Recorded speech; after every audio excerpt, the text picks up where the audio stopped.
Students দেখতে পাচ্ছ বলছে if three sides of a right angle triangle, একটা সমকোণী ত্রিভুজের তিনটে সাইড প্রোভাইড করেছে, কে, কে প্লাস 4 আর কে প্লাস 8, এই তিনটে সাইড আমাদের প্রোভাইড করেছে।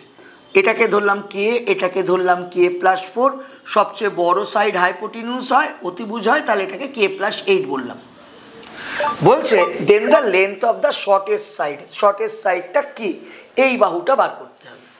খুব সহজে আমরা মানে পাইথাগোরাসকে ইউজ না করে H square equal to P square plus B স্কোয়ারকে ইউজ না করেও কি করে করতে পারি আমরা সেটা বুঝবো।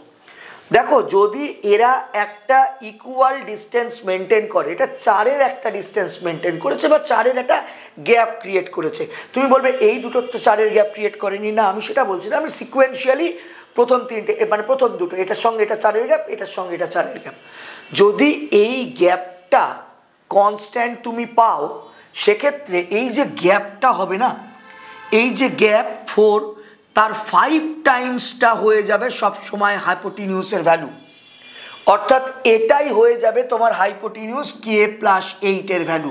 তোমরা যদি ওই পাইথাগোরাস হিট করাও এখানে H square equal to P square plus B square, পিথাগোরাসের সূত্রও তোমাকে এটাই সাপোর্ট করবে।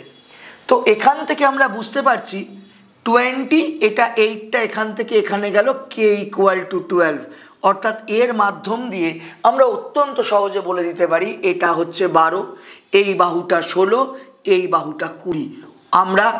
আমরা H square equal to P square plus B square, অতিভুজের স্কোয়ার সমান সমান লম্ব স্কোয়ার প্লাস ভূমি স্কোয়ার, এটা ইউজ না করেও আমরা অঙ্কটাকে করতে পারলাম। So correct answer is option A. Thank you.